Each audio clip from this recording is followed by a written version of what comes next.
दोस्तों, वैज्ञानिकों ने एक ऐसी ग्राउंड ब्रेकिंग डिस्कवरी की है जिसने पूरी दुनिया को चौंका दिया है। वैज्ञानिकों ने मार्स की सतह के नीचे बहुत ही विशाल पानी के भंडार की खोज की है। यहां इतना पानी है कि यह पूरे प्लैनेट को कवर कर सकता है, जिसकी गहराई 1 से 2 किलोमीटर हो सकती है। और इस खोज ने बहुत लंबे समय से चली आ रही एक मिस्ट्री को सॉल्व कर दिया। वो ये कि मार्स का सारा पानी गया कहां। तो ऐसी और इंटरेस्टिंग वीडियोस के लिए वीडियो को लाइक शेयर करके चैनल को सब्सक्राइब कर लें। तो चलिए हमारे साथ अनंत अंतरिक्ष के इस नए सफर पर। मार्स हमेशा से बंजर और धूल से ढका ग्रह नहीं था। ये अरबों साल पहले आज से बहुत ही अलग था। यहाँ एटमॉस्फेयर मौजूद था और यहाँ का क्लाइमेट ऐसा था जिससे यहाँ पानी मार्स के सरफेस पर मौजूद था। लेकिन ये हमें कैसे पता है? दोस्तों, हमारे पास 3 ऐसे एविडेंस हैं जिससे यह पता चलता है कि इस लाल बंजर ग्रह पर कभी पानी मौजूद था। पहला है वैलीज का नेटवर्क और ऐसे चैनल्स जिनमें कभी पानी बहता रहा होगा। दोस्तों, मार्स पर हमने पृथ्वी की तरह ही नदियों और उनसे बनने वाले डेल्टा को भी देखा है, जिससे यह बात तो क्लियर हो जाती है कि मार्स पर नदियां भी रही होंगी जिनसे इन चैनल्स और डेल्टा का निर्माण हुआ होगा।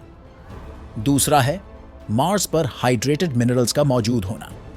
मार्स पर ऐसे मिनरल्स का डिटेक्ट होना जो केवल पानी की मौजूदगी में बनते हैं, जैसे क्लेज, सल्फेट्स और कुछ टाइप के सॉल्ट्स मार्स के सरफेस पर पानी होने का स्ट्रॉन्ग एविडेंस देते हैं। मार्स रिकनेसेंस जैसे ऑर्बिटर और क्यूरियोसिटी जैसे रोवर ने मार्स पर इन मिनरल्स का पता लगाया। और फाइनली मार्शियन रोवर्स ने मार्स पर सेडिमेंट्री रॉक फॉर्मेशन की खोज की है।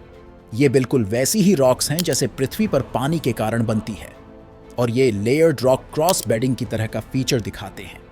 ये तब होता है जब सरफेस पर पानी फ्लो होता है और पानी के मूव होने के कारण हमें इस तरह के रिपल मार्क्स बने हुए दिखाई देते हैं। लेकिन 3 से 4 अरब साल पहले मार्स में कई ऐसी खतरनाक घटनाएं घटी जिसने मार्स को पूरी तरह से बदल के रख दिया, जिसकी सबसे पहले शुरुआत हुई मार्स के मैग्नेटिक फील्ड के खत्म होने से। मार्स ने अपनी मैग्नेटिक फील्ड को बहुत ही जल्दी खो दिया। ये मैग्नेटिक फील्ड बनती है प्लैनेट के मोल्टन कोर में होने वाले डायनेमो इफेक्ट के कारण, और ये मैग्नेटिक फील्ड ही मार्स के एटमॉस्फेयर को खतरनाक सोलर विंड से बचाने का काम करती थी। सोलर विंड सूर्य से निकलने वाले चार्ज पार्टिकल्स की कांस्टेंट स्ट्रीम होती है, और जैसे ही मार्स का कोर धीरे धीरे ठंडा होने लगा, वैसे वैसे डायनेमो इफेक्ट भी कमजोर होने लगा, जिससे हुआ ये कि मार्स का मैग्नेटिक फील्ड भी कमजोर होने लगा। और जब मार्स का मैग्नेटिक फील्ड खत्म हो गया, उसके बाद मार्स के एटमॉस्फेयर को खतरनाक सोलर विंड्स से बचाने वाली कोई भी फील्ड मार्स के पास नहीं थी। और समय के साथ सोलर विंड्स ने मार्स के ज्यादातर एटमॉस्फेयर को अंतरिक्ष में उड़ा दिया। अब इससे हुआ ये कि मार्स के प्रेशर में बड़ा ड्रॉप हुआ, और जब एटमॉस्फेयर बहुत ही पतला हो गया तो ऐसे में मार्स के सरफेस पर पानी का मौजूद होना काफी मुश्किल था। जो पानी पहले मार्स के सरफेस पर मौजूद था, अब वो इवेपोरेट होकर अंतरिक्ष में चला गया, और थिन एटमॉस्फेयर के कारण यहाँ ग्रीन हाउस इफेक्ट भी कमजोर हो गया, जिसका रिजल्ट ये हुआ कि यहाँ का तापमान बहुत तेजी से नीचे गिरा, और मार्स पृथ्वी की तरह गर्म और पानी वाले प्लैनेट से एक ठंडा और ड्राई प्लैनेट बन गया, जैसा हम आज उसे देखते हैं। और जैसे ही मार्स ठंडा हुआ, तब यहाँ जो पानी मौजूद था वो सरफेस पर जम गया, या सरफेस के नीचे पर्माफ्रॉस्ट के रूप में जमा रहा। लेकिन अगर हमारी थ्योरी सही है तो पानी के इवेपोरेट होकर अंतरिक्ष में जाने के बाद भी मार्स में बहुत सारा पानी मौजूद है। यहां हम मार्स के पोलर कैप्स में जमे हुए पानी की बात नहीं कर रहे हैं। तो सवाल यह आता है कि अगर मार्स में इतना पानी मौजूद है तो वो आखिर है कहां? और अगर वहां पानी मौजूद है तो क्या ये लाइफ को सपोर्ट करने लायक होगा? इसका जवाब दिया नासा के इनसाइट लैंडर ने। यह नासा का एक ऐसा ग्राउंड ब्रेकिंग मिशन था जिसका एम मार्स के इंटीरियर स्ट्रक्चर की स्टडी करना था, जबकि इससे पहले के मिशन का मेन फोकस मार्स के सरफेस की स्टडी करना था।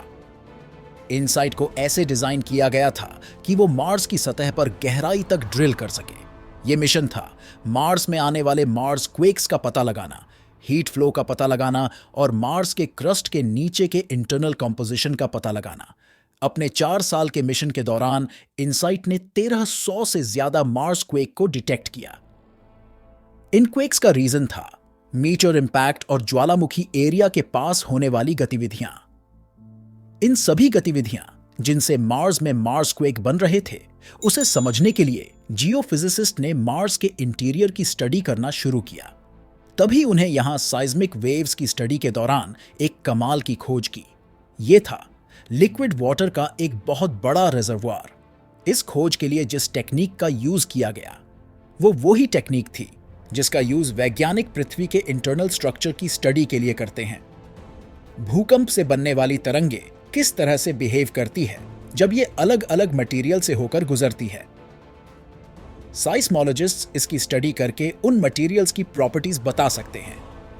मार्स के सरफेस के नीचे मौजूद इस पानी को लोकेट करने के लिए वैज्ञानिकों ने रॉक फिजिक्स के मैथमेटिकल मॉडल को अप्लाई किया।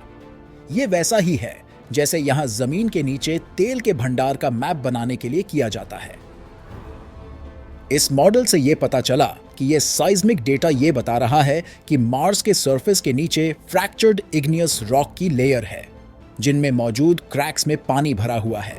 इग्नियस रॉक मोल्टन रॉक के ठंडे होकर सॉलिड हो जाने से बनते हैं, जो या तो पृथ्वी की सतह के नीचे मौजूद माग्मा या पृथ्वी की सतह के ऊपर मौजूद लावा से बनते हैं।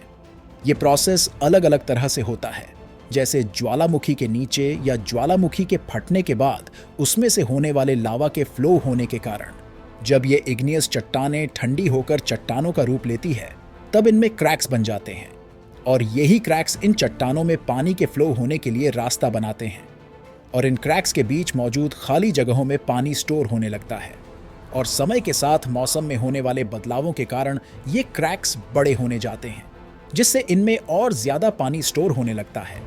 ये इग्नियस चट्टानें ज्यादा पोरस या वाटर रिटेनिंग टाइप के नहीं होते, लेकिन कुछ कंडीशन में ये पानी को अपने में जमा करके रख सकते हैं। ये डिस्कवरी हमारे लिए बहुत बड़ी है। इससे हम मार्स के वाटर साइकिल को अच्छे से समझ सकते हैं। वैज्ञानिकों के अनुसार ये मार्स में ये लेयर्स सतह से 11.5 से 20 किलोमीटर नीचे है।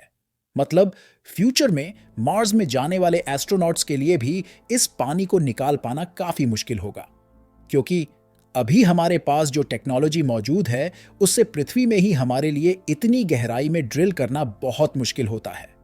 अब क्योंकि मार्स पर पानी के सबूत मिले हैं, इसका मतलब हो सकता है वहां लाइफ भी हो सकता है मार्स के अंडरग्राउंड वाटर रिजर्वॉयर का एनवायरनमेंट पृथ्वी के एनवायरनमेंट की तरह हो, जहां माइक्रोबायल लाइफ पनप रही हो, जैसे समुद्र की गहराइयों में और गहरी माइंस में होती है।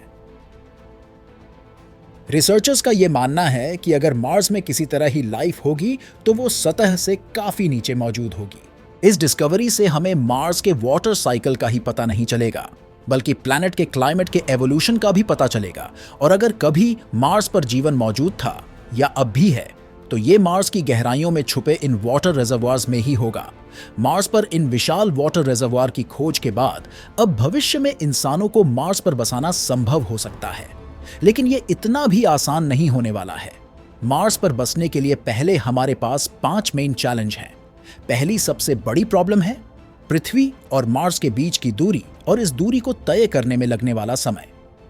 देखा जाए तो मार्स पृथ्वी से एवरेज 225 मिलियन किलोमीटर दूर है और मार्स के एक राउंड ट्रिप मिशन को देखें तो इसमें 18 से 30 महीनों का समय लगेगा।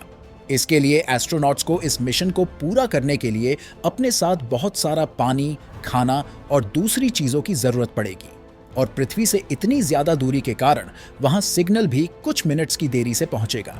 इसीलिए किसी भी इमरजेंसी सिचुएशन में एस्ट्रोनॉट्स को पृथ्वी से असिस्ट करना काफी मुश्किल टास्क होगा। दूसरा प्रॉब्लम है रेडिएशन एक्सपोजर।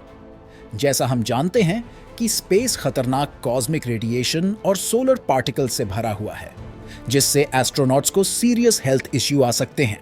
यहां पृथ्वी में तो हम पृथ्वी के मैग्नेटिक फील्ड के कारण इन रेडिएशन से बच जाते हैं, लेकिन मार्स में कोई मैग्नेटिक फील्ड नहीं है, जिसका मतलब यह है कि मार्स तक की यात्रा और उसके बाद मार्स के सरफेस पर रहने तक एस्ट्रोनॉट्स को इन हार्मफुल रेडिएशन का सामना करना पड़ेगा, जिनसे एस्ट्रोनॉट्स पर कैंसर और दूसरे हेल्थ प्रॉब्लम हो सकते हैं। तीसरी प्रॉब्लम है मार्स का एनवायरनमेंट। मार्स का वातावरण बहुत ही हार्श है। इसकी सतह का तापमान गर्मियों की रात में -125 डिग्री सेल्सियस और दिन का तापमान 20 डिग्री तक हो जाता है और यहां प्लैनेट के साइज के डस्ट स्टॉर्म भी बनते हैं, जो कुछ हफ्तों या महीनों तक चलते हैं, जो सोलर पावर जनरेटर्स को खराब कर सकते हैं। ऐसे कंडीशन में एस्ट्रोनॉट्स को प्रोटेक्ट करना भी एक बड़ा चैलेंज होगा। चौथी प्रॉब्लम है लाइफ सपोर्ट सिस्टम। मार्स पर रहने के लिए एस्ट्रोनॉट्स को एक लाइफ सपोर्ट सिस्टम की जरूरत पड़ेगी, जिससे उन्हें हवा, पानी और खाना मिल सके। अब क्योंकि मार्स का एटमॉस्फेयर बहुत पतला है, जो बना है कार्बन डाइऑक्साइड और बहुत ही कम ऑक्सीजन से, और वहां फिलहाल कोई एक्सेसिबल वाटर सोर्स भी नहीं है। इसका मतलब यह है कि एस्ट्रोनॉट्स को ऐसे लाइफ सपोर्ट सिस्टम की जरूरत पड़ेगी जो ऑक्सीजन बना सके, पानी को रिसाइकल कर सके और मार्स पर खाने लायक चीजें उगा सके। या फिर एस्ट्रोनॉट्स अपने साथ पूरे मिशन के लायक ये सब सप्लाईज ले जाएं। और पांचवी सबसे मेन प्रॉब्लम है फिजिकल और मेंटल हेल्थ। लंबे समय तक माइक्रोग्रेविटी में होने के कारण एस्ट्रोनॉट्स में muscle atrophy, loss of bone density और दूसरी फिजिकल हेल्थ इश्यू आएंगे। और मार्स की ग्रेविटी जो पृथ्वी की 38% के बराबर है, इसका इफेक्ट भी ह्यूमन बॉडी पर पड़ेगा, जिसके बारे में हम अब तक अच्छे से नहीं जानते। इसके अलावा साइकोलॉजिकल इम्पैक्ट भी इस मिशन के दौरान काफी बड़ा चैलेंज होगा। पृथ्वी से इतनी दूरी, अकेलापन, जिसके कारण क्रू मेंबर्स में स्ट्रेस, एंजाइटी और डिप्रेशन हो सकता है। इस प्रॉब्लम से निपटना एस्ट्रोनॉट्स के लिए सबसे बड़ा चैलेंज होगा। तो दोस्तों, इस वीडियो में बस इतना ही। होप ये वीडियो आपको पसंद आई होगी। अगर ऐसा है तो वीडियो को लाइक, शेयर करना ना भूलें। और अगर आप इस चैनल पर नए हैं तो चैनल को सब्सक्राइब करके बेल आइकॉन पर क्लिक करें, जिससे नए वीडियो के नोटिफिकेशंस आपको मिल सके। तो मिलते हैं ऐसी ही मज़ेदार और इंटरेस्टिंग अगली वीडियो में।